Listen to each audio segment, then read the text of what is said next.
ህይወቴን እንዳበላሸሽው ያንቺን ህይወት መስቀልቀሉ ነው ማውጣልሽ።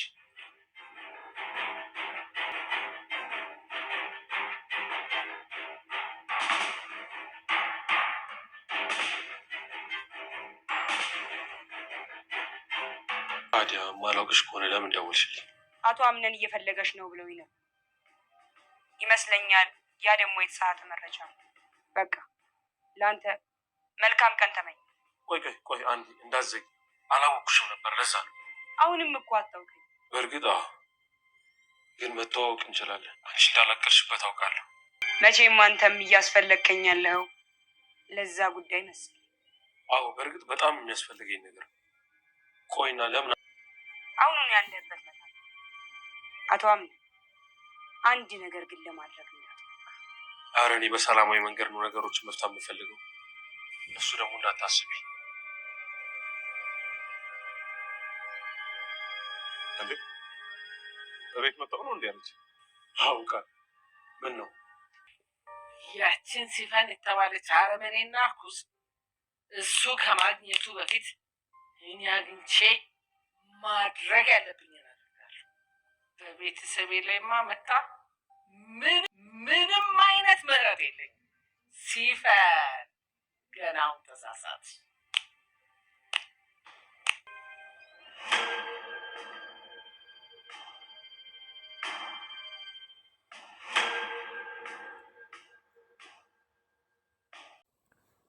ሰላም ውድና የተከበራችሁ የድር ድራማ ቤተሰቦች እንኳን በሰላም ወደዚህ ቻናል መጣችሁ።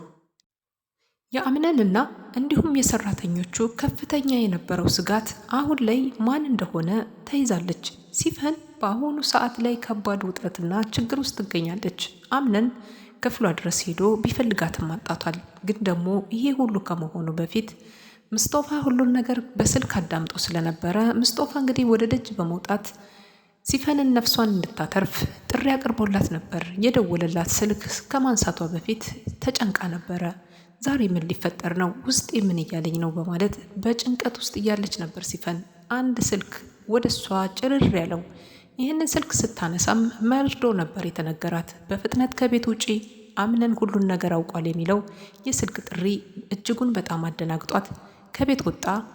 ሻንጣዋን ይዛ ከመሄዷ በፊት አምነን ከደረሰባት ሊያጠፋት ስለሚችል ቁም ሳጥን ውስጥ ተደብቃ መቆየቷን አይተናል።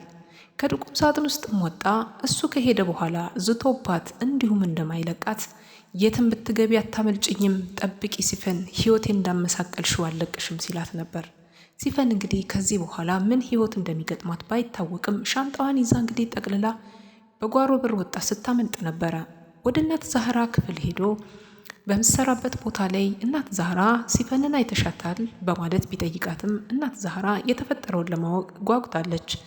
አረን ያላየኋትም አምነንዬ። እናት ዛህራ እናቴ ሁሉም እየዋሹኝ ነው፣ በዙሪያ ያሉት ሁሉ ላምናቸው አልቻልኩም በማለት ግን ደግሞ ስለዚህ ዝርዝር ጉዳይ በቀጣይ እንደሚያስረዳትና ተመልሶ እንደሚመጣ ነግሯት ወደ ሚስቱ ክፍል ይሄዳል።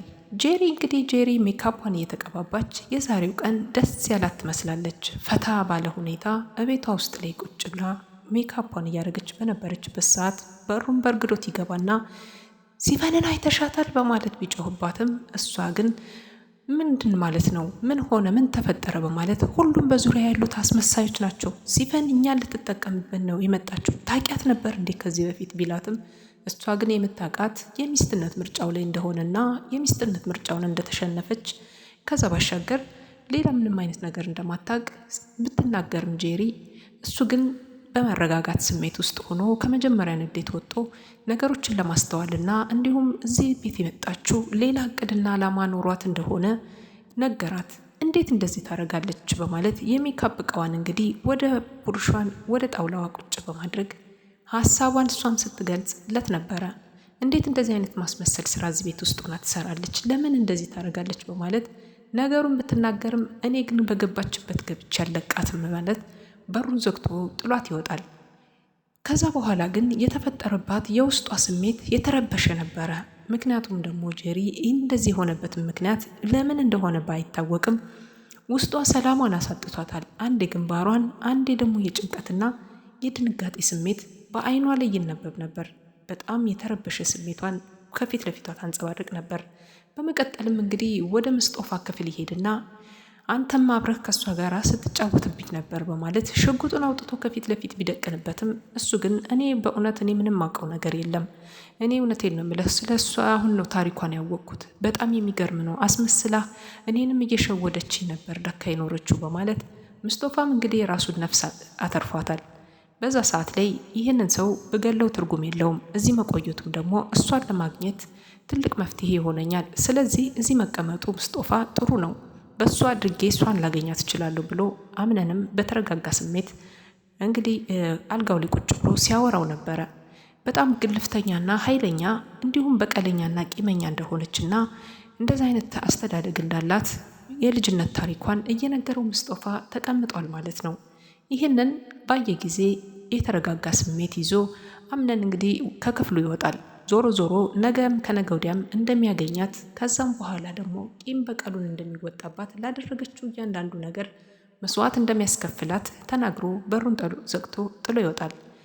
በዛ ሰዓት ነበር አያትየዋ እንግዲህ ሁሉንም ነገር ለማረጋጋት ይመስላል የመጣችው። አያትየዋ ወደ አምነን ክፍል እየሄደች ነበር። አምነንም ከክፍሉ እየወጣ ነበር። በዛ ሰዓት ምን ነው ልጄ ብላ ወደ ክፍላቸው እንዲሄዱና ሊያወሩ ትንሽ ወሰኑ።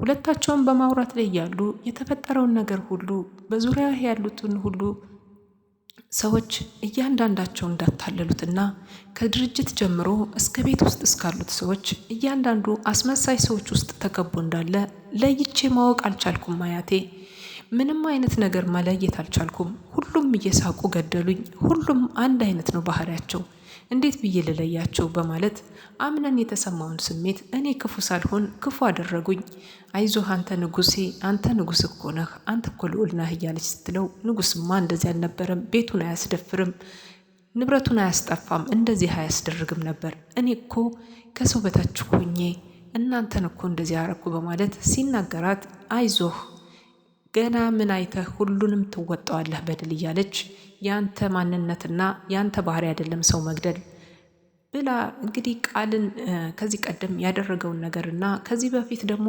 የድርጅቱን ዋናውን ስራ አስኪያጁን እንግዲህ ከህይወቱን እንዳሳለፈው አይተን ነበር። የቀበረውም ደግሞ ጫካ ውስጥ እንደሆነና ይህንን ደግሞ ከአንድ ሰው ውጭ ሌላ ሰው ማንም ሰው እንዳላየው እየነገራት ነበር።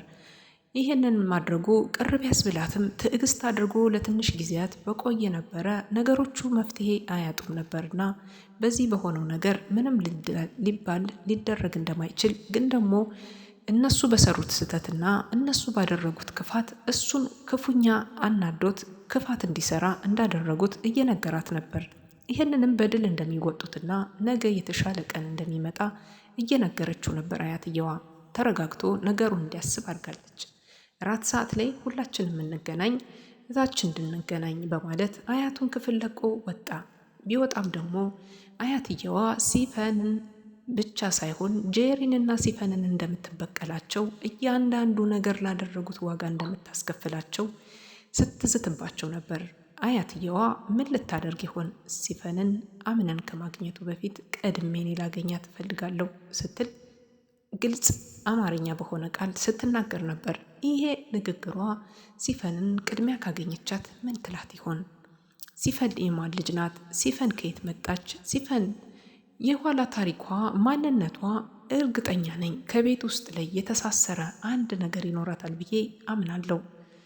ጄሪ እንግዲህ በመሀል ቤት አጨብጭባ የምትቀረዋ ጄሪ ምን ይውጣት ይሆን? አምነን ብዙ ነገሮችን እያየባት እያስተካከለ እየተሄደ ቢሆንም ከቤለን ጋር ያለውን የፍቅር ግንኙነት እንግዲህ ሊያጠናክር ይመስላል። አሁን አያትየዋም ስለ ቤለን መወደድና ስለ ቤለን መልካምነት ሰምታለች።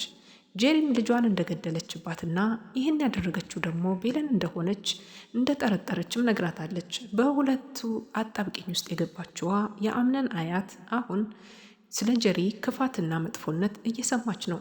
ቤለን መልካም ልጅና ከማንም ሰው ጋር ተጣልታ የማታቅ እንደሆነች አያትየዋ በሰሙ ጊዜ በደስታ ፈገግ ሲሉ ነበር። በተለይ ደግሞ አቶ አምነን ይወዳታል ብለው ዛህራ ከነገረቻት በኋላ እጅግ በጣም ፈገግ ብለው ልጄም ይወዳታል በማለት ደስታቸውን ሲገልጹላት ነበር። ቤለን ነገ ከነገ ወዲያ የአምነን ሚስት ትሆናለች። ግን ደግሞ ለዚህ ሁሉ ምርጫ ፈተናዋ ብዙ ሆኖባታል ማለት ነው። የተደወለው የስልክ ጥሪ አቶ አምነንን አንድ ከማታውቀው ሴት ነው። ይሄ የስልክ ጥሪ አስፈሪ ቃላትን የያዘ ነው። በድርድር ሊስማሙ እቤቱ ድረስ ልትመጣ የወሰነችው ይች ሴት ማናት? ምን ፈልጋ ነው የሚለውን ደግሞ በቀጣይ ክፍል የምናየው ይሆናል።